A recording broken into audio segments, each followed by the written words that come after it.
नमस्कार दोस्तों, आप सभी का फिर से एक बार चार्टिज़म द चार्ट मास्टर्स में स्वागत है। आज का जो मैं वीडियो बनाने जा रहा हूँ ये इचिमोकू के ऊपर ही है। इचिमोकू एक बहुत ही अच्छा इंडिकेटर है जो आपको सबको अच्छी तरह से पता होगा। और इचिमोकू इंडिकेटर्स पे आपको YouTube पे बहुत सारी वीडियोस मिल जाएंगे, लेकिन मैंने देखा है कि कुछ इंस्ट्रक्टर्स जो पढ़ाते हैं वो इचिमोकू को एक अलग तरीके से पढ़ाते हैं जो उस तरह से नहीं है, और उसमें बहुत सारे जो सच्चाई है या फैक्ट्स है वो नहीं बता पाते हैं। और जो मिथ्स है इचिमोकू के बारे में या फिर गलत धारणाएं जो है इचिमोकू की उसके ऊपर ज़्यादा वो ज़्यादा प्रोपोगेट करते हैं। तो उस चीज़ को आज मैं आपको अच्छी तरह से बताना चाहूँगा कि इचिमोकू किस तरह से काम करता है, और जो कुछ उसमें के बारे में जो मिथ्स है या जो गलत जानकारी है उसको मैं किस तरह से हम लोग उसको उस चीज़ को हम लोग किस तरह से मॉडिफाई करके देख सकते हैं, वो आपको एक अलग चीज़ बताऊंगा। और एक मल्टी टाइम फ्रेम इचिमोकू का जो कंसेप्ट मैंने बहुत एक दो तीन वीडियो पहले मैंने जो डिस्कस किया था उसके बारे में भी मैं आपको वापस एक बार अच्छी तरह से बताऊंगा, जिससे आपको मल्टी टाइम फ्रेम का कंसेप्ट भी अच्छी तरह से क्लियर हो जाएगा। इस वीडियो के डिस्क्रिप्शन में ही आपको पिछला जो मल्टीपल टाइम फ्रेम का जो सेटिंग किया हुआ था उसके बारे में भी जानकारी आपको दे दूंगा, तो जिससे आप मल्टीपल टाइम फ्रेम का सेटिंग क्या है वो भी आप देख सकते हैं। तो अभी शुरू करते हैं इचिमोकू के बारे में। तो मैं जैसे आपको पता होगा कि इचिमोकू के मेनली 4 कंपोनेंट्स हैं, जिसमें यहाँ पे आपको दिखेगी ये ब्लू लाइन जिसे कन्वर्जन लाइन कहते हैं। और कन्वर्जन लाइन जो है ये 9 पीरियड का हाई लो डिवाइडेड बाय 2 है, एवरेज ऑफ 9 पीरियड। दूसरी जो लाइन है दिस इज़ रेड लाइन जिसे बोलते हैं बेस लाइन, ये 26 पीरियड का हाई लो डिवाइडेड बाय 2 है, यानी 26 पीरियड का एवरेज है। तीसरी जो लाइन है यहाँ पे जो पीछे चल रही है उसको बोलते हैं चीकू स्पैन, और ये जो है ये एक्चुअली अभी की जो कैंडल है उसी की in the form of line. Okay, वो अगर लाइन में है, क्योंकि जैसे क्लोज होता है उसको एक कंसिडर करता है वो, लेकिन जो अभी के जो कैंडल्स बन रही है उसी कैंडल्स को लाइन फॉर्म में, बट उसको 26 डेज पीछे चलता है ये।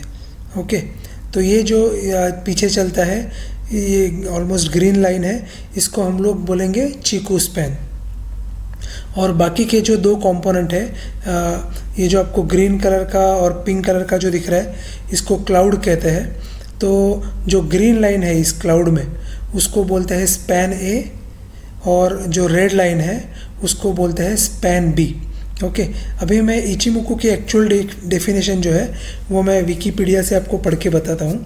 ओके, तो इचिमोकू जो है ये जापानीज़ जर्नलिस्ट जो थे, फाइनेंशियल जर्नलिस्ट गोइची हसोदा, उन्होंने ये इचिमोकू बहुत साल यानी ऑलमोस्ट 30 इयर्स काम करने के बाद उन्होंने ये जो इचिमोकू इंडिकेटर है ये पब्लिक को दिया, और इसमें इनकी बहुत इन्होंने ही ये बनाया हुआ है। Actually I can say he is the originator of this Ichimoku indicator, और उन्होंने एक बहुत अच्छा एक स्ट्रेटजी दी है और बहुत अच्छा एक इंडिकेटर दिया है जिसका हम लोग अच्छी तरह से यूज़ करें, उसको प्रॉपर समझ के उसका यूज़ करेंगे तो हमको बहुत ही अच्छा फ़ायदा होगा। तो जैसे मैंने बताया 4 कंपोनेंट उसके, तो जो कन्वर्जन लाइन है जिसे जैसे मैंने इसमें ब्लू लाइन आपको बताई थी, ये ब्लू लाइन जो कन्वर्जन लाइन है उसको जापानीज़ में बोलते हैं टेनकेन सेन। ओके, और वो जो है 9 पीरियड का highest high point and lowest low point divided by 2 है। सेकंड लाइन जो मैंने कही थी बेस लाइन, जो ये रेड लाइन है बेस लाइन, ओके, उसको जापानीज़ में बोलते हैं किजुन सेन। ओके, और ये जो है ये 26 पीरियड का हाईएस्ट है plus lowest low divided by 2 है। ओके, अब सेंको स्पैन ए जो मैंने आपको इसमें बताया था, क्लाउड का ग्रीन टॉप ग्रीन पोर्शन जो होता है उसको सेंको स्पैन ए बोलते हैं। जैसे नीचे आएगा तो ये जैसे ये पिंक क्लाउड जैसे बनता है तो उस टाइम पे सेंको स्पैन नीचे होता है।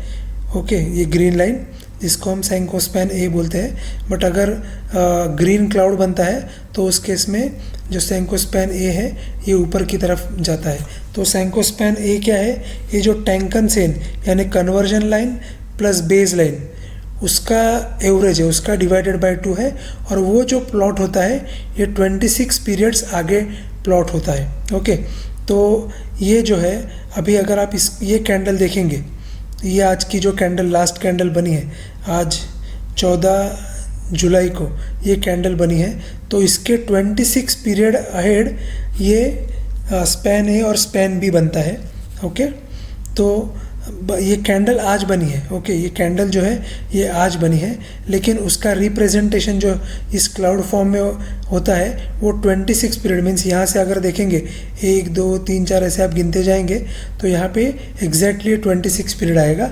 तो ये इसका रिप्रेजेंटेशन 26 पीरियड आगे होता है और वो जो है ये टैंकन सेन और किजुन सेन का एवरेज है जो 26 पीरियड अहेड प्लॉट होता है। अब सेंको स्पैन बी जो मैंने आपको बताया कि क्लाउड का जो रेड लाइन है ये सेंको स्पैन बी है। और वो क्या है, वो जो है ये लास्ट 52 पीरियड यानी अगर हम लोग 1 डे देख रहे हैं तो लास्ट 52 डेज का हो गया। अगर वीक देख रहे हैं तो लास्ट 52 वीक्स की बात करेंगे। और अगर मंथ बोलेंगे तो last 52 months. Okay, same way applicable for टैंकन सेन किजुन सेन। जो पीरियड में बोल रहा हूँ वो आप डे में, वीक में, मंथ में, आवर्स में, जिसमें आप बोलेंगे जो कंडीशन होगी उस तरह से हो जाएगा।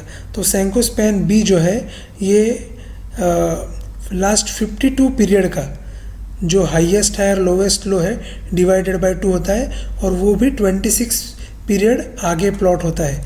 यानी ये जो लाइन है ये लास्ट 52 कैंडल जो है अगर यहाँ से यहाँ पर देखे तो ये 26 पीरियड हो गया, तो उससे और पीछे 26 यानी समझो यहाँ से यहाँ तक ये 52 कैंडल्स है तो इसका हाईएस्ट ये कैंडल से लेके ये कैंडल तक जो 52 कैंडल्स है उसका highest plus lowest divided by 2 और ये जो है ये 26 पीरियड आगे उसको प्लॉट किया जाता है। ओके, अब इसमें और एक कंपोनेंट जो है वो चीकू स्पैन हम लोग जिसे बोलते हैं, जिसे जो बोलते हैं चीकू स्पैन। ओके, तो ये चीकू स्पैन जो है ये जो एग्जिस्टिंग क्लोजिंग प्राइस है उसी का लाइन में रिप्रेजेंटेशन है, लेकिन उसको 26 पीरियड्स पीछे प्लॉट किया जाता है। तो अगर आप इसको देखेंगे ये जो पैरेट ग्रीन लाइन है इसको बोलेंगे हम लोग चीकू स्पैन। और ये आप देखेंगे तो एग्जैक्टली ये आज की जो कैंडल बनी है 14 जुलाई की उसी के क्लोज पे ये दिखा रहा है, लेकिन इसको जो प्लॉट करते हैं ये 26 पीरियड पीछे प्लॉट करते हैं। जैसे क्लाउड जो है ये 26 पीरियड आगे प्लॉट होता है और जो चीकू स्पैन है ये लाइन फॉर्म में 26 पीरियड पीछे प्लॉट होता है। तो ये आपको कंपोनेंट्स क्लियर हो गए कि कन्वर्जन लाइन जो है ये 9 डेज़ का एवरेज है, बेस लाइन जो है ये 26 पीरियड का एवरेज है, चीकू स्पैन जो है ये एग्जिस्टिंग कैंडल है उसी को रिप्रेजेंट करता है, बट वो in the form of line represent करता है और ये 26 पीरियड पीछे जाता है। स्पैन ए जो ग्रीन लाइन है ऊपर में ये जो है ये जो कन्वर्जन लाइन और बेस लाइन है उसका एवरेज है और उसको 26 पीरियड अहेड प्लॉट किया जाता है, आगे प्लॉट किया जाता है।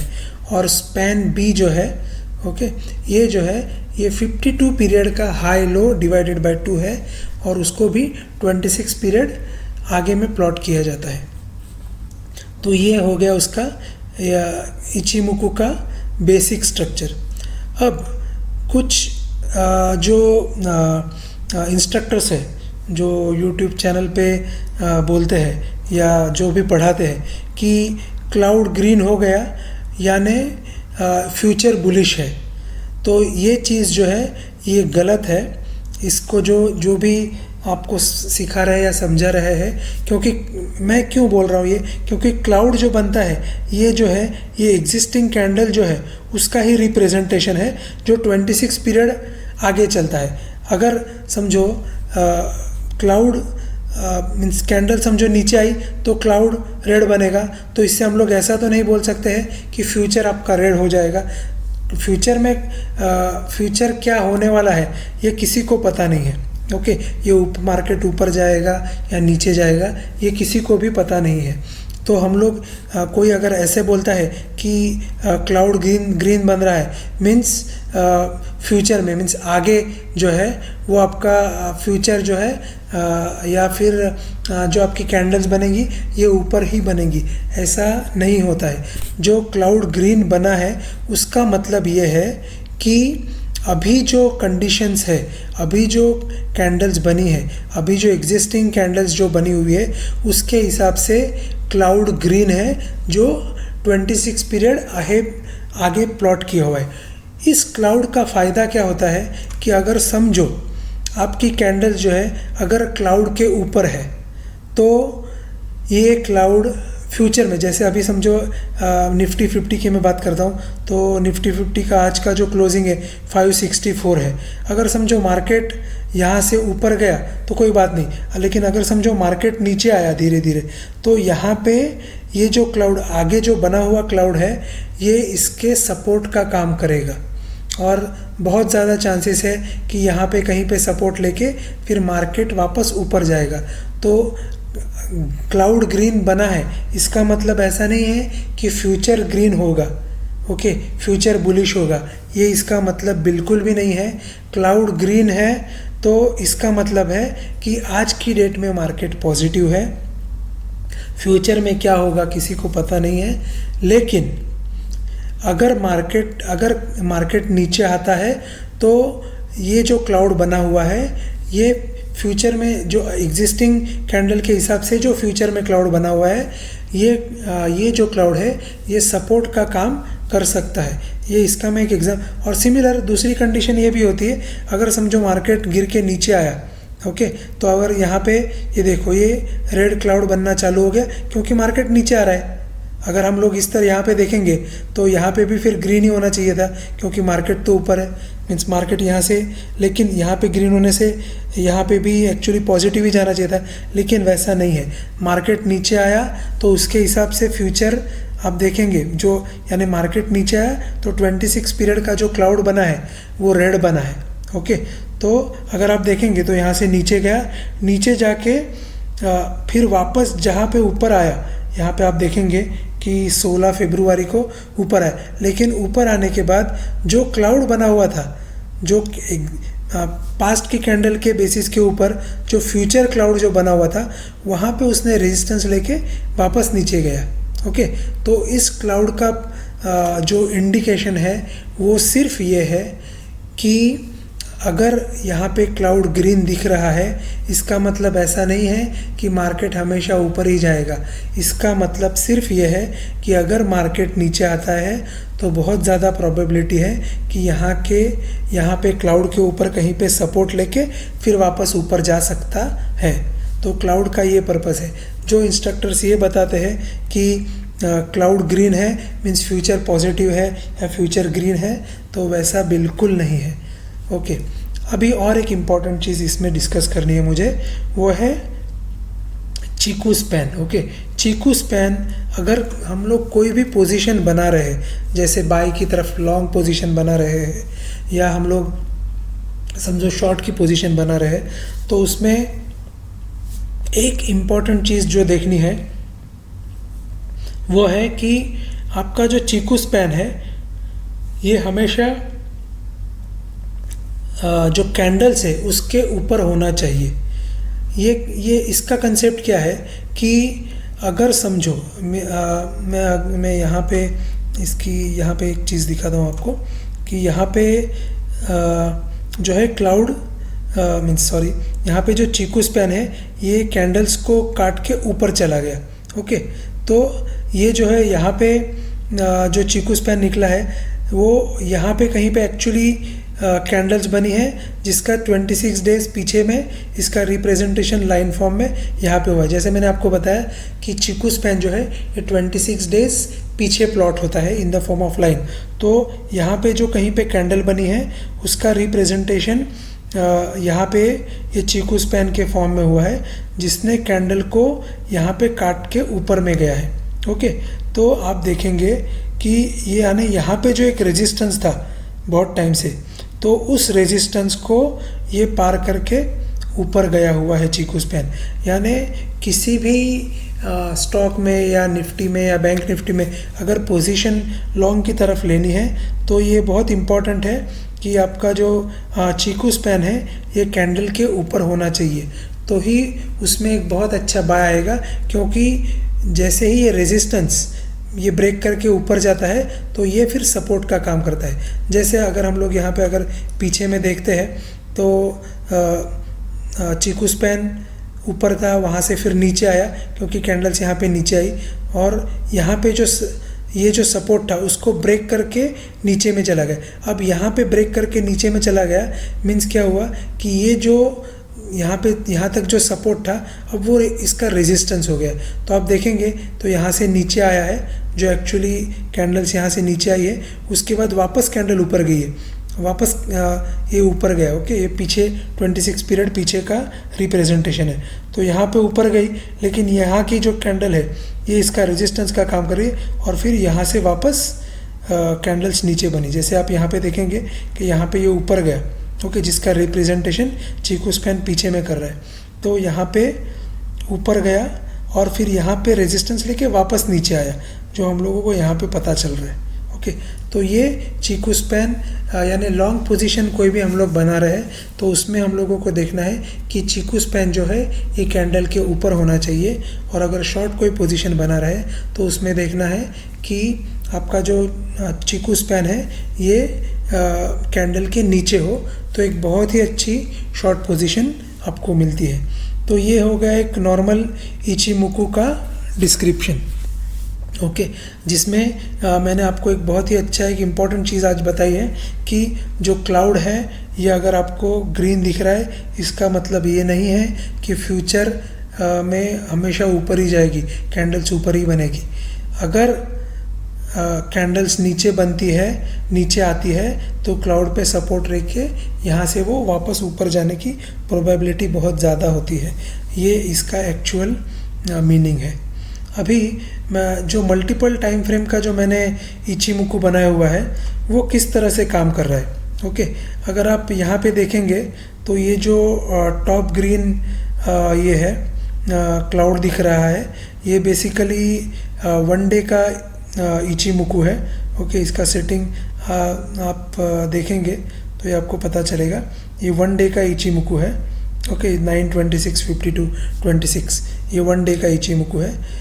उसके नीचे अगर आप ये देखेंगे, ओके, लाइट ब्लू कलर का क्लाउड, तो ये जो है ये 1 वीक का क्लाउड है जिसका सेटिंग है 47 136 एंड 274। और उसके नीचे और एक क्लाउड देखेंगे तो ये है मंथली क्लाउड जिसका सेटिंग है 207 597 1190। ओके, तो ये जो चीज़ है, तो मैंने क्या किया है कि वन डे के चार्ट में मैंने 3 क्लाउड्स ऐड कर दिए हैं। ओके, अब मैं आपको इसका बहुत ही अच्छा एक इम्पोर्टेंस बताता हूँ। तो ये तीनों क्लाउड्स मैंने क्लब कर दिए हैं।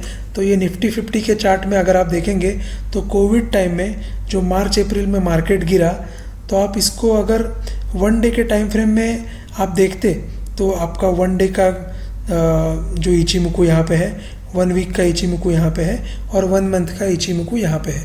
ओके, तो उसको अगर आप अच्छी तरह से देखेंगे तो जब मार्केट गिरना शुरू हुआ तो उसने वन डे के क्लाउड के नीचे गया, फिर 1 वीक के क्लाउड के भी नीचे गया, और उसने सपोर्ट जो है ये बराबर 1 मंथ के क्लाउड के स्पैन बी के ऊपर सपोर्ट लिया, और फिर वहाँ से मार्केट ऊपर गया है। ओके, तो अगर हमको ये चीज़ कोविड के टाइम पे पता चलती कि मार्केट ने मंथली क्लाउड पे सपोर्ट लिया है, यानी वन डे के चार्ट में आपको तीनों क्लाउड जो है 1 डे का, 1 वीक का और 1 मंथ का, ये तीनों क्लाउड अगर एक साथ में होते तो आपको या हमको भी पहले पता चल जाता कि मार्केट ने मंथली इसके ऊपर सपोर्ट लिया है और हम लोग यहाँ से ऊपर जा रहे हैं। तो हम लोग अगर समझो, क्योंकि हम लोगों को मार्केट का बॉटम पता चल जाता, और अगर समझो कोई यहीं पे एंट्री ले लेता, जैसे मार्केट गया था उस टाइम पे ऑलमोस्ट 7,700 के आसपास गया था, तो अगर हम लोग वहाँ पे पोजीशन बनाते, अगर निफ्टी में या कोई स्टॉक्स में, अच्छे स्टॉक्स में, तो मार्केट जैसे ऊपर गया तो वहाँ पे हम लोगों को एक बहुत ही अच्छा, यानी हम लोग 7,000 से उस टाइम पे मार्केट जो गया था ऑलमोस्ट 18,000 के आसपास एक हाई बना था 18,229, तो वहाँ तक की एक अच्छी रैली हम लोग पकड़ सकते थे। तो हम लोग यहाँ पे मार्केट का बॉटम भी पकड़ सकते थे। यानी कुछ लोग जो बोलते हैं कि मार्केट का बॉटम पकड़ना इम्पॉसिबल है, तो अगर आप ये मल्टीपल टाइम फ्रेम इचिमुकु यूज़ करेंगे तो कोई भी स्टॉक हो उसका बॉटम भी हम लोग अच्छी तरह से पकड़ सकते हैं। अब इसी चीज़ को हम लोग अगर वापस आगे जाते हैं, ओके, तो दूसरी बार मार्केट जब गिरा तब उसने वापस वीकली के स्पैन बी के आसपास सपोर्ट लिया और वहीं से ऊपर गया। अब यहाँ पे वापस तीसरी बार जो मार्केट गिरा ऑलमोस्ट मार्च 2023 में, वहाँ पे भी नीचे आया। वीकली के ये जो है नीचे का सेकंड चार्ट वीकली के क्लाउड के स्पैन बी के ऊपर वापस सपोर्ट लिया और वहाँ से ऊपर गया। तो यानी ये चीज़ जो निफ्टी में फॉलो हो रही है वही चीज़ आपको बैंक निफ्टी में भी दिखेगी, वही चीज़ आपको स्टॉक्स में भी बहुत ही अच्छी तरह से दिखेगी। अब इसी का मैं एग्जांपल आपको और एक एग्जांपल आपको देता हूँ। तो मैं बाटा का चार्ट खोलता हूँ। तो बाटा का चार्ट आप देखेंगे कि कोविड टाइम में नीचे गिरा, फिर वहाँ से ऊपर गया, फिर वापस वहाँ से नीचे आके अभी जो मार्च अप्रैल 2023 था वहाँ पे उस टाइम मीन्स ऊपर से नीचे आया और मार्च 2023 में यहाँ पे इसने बॉटम बनाया।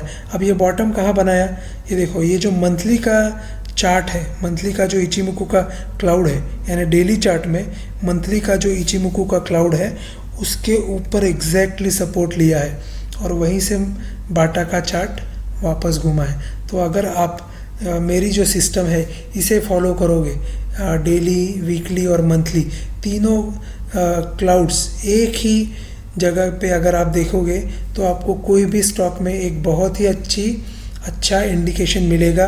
आपको प्रॉपर सपोर्ट कहाँ है, प्रॉपर रेजिस्टेंस कहाँ है, बॉटम कहाँ बन रहा है, ये चीज़ें आपको बहुत ही पहले से पता चल जाएगी। और एक मैं स्टॉक आपको दिखाता हूँ, IEX का स्टॉक। IEX का स्टॉक देखेंगे तो कुछ टाइम से बेरिश इसमें चल रहा है,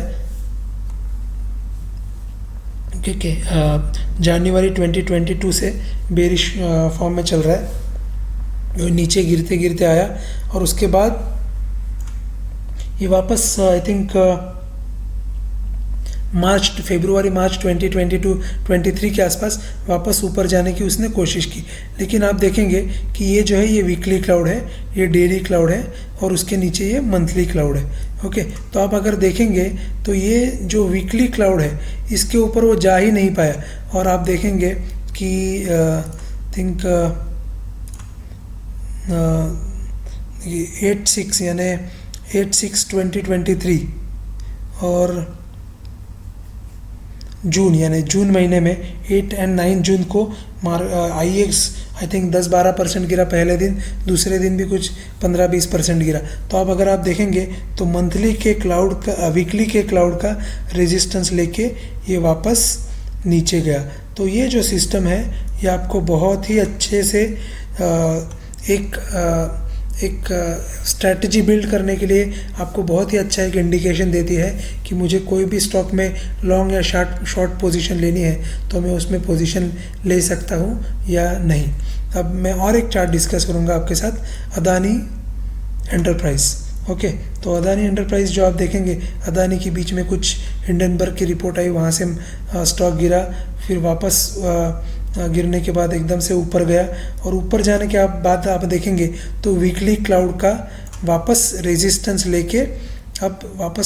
लेके थोड़ा नीचे आया और अभी यहाँ पे डेली के क्लाउड के ऊपर सपोर्ट ले रहा है।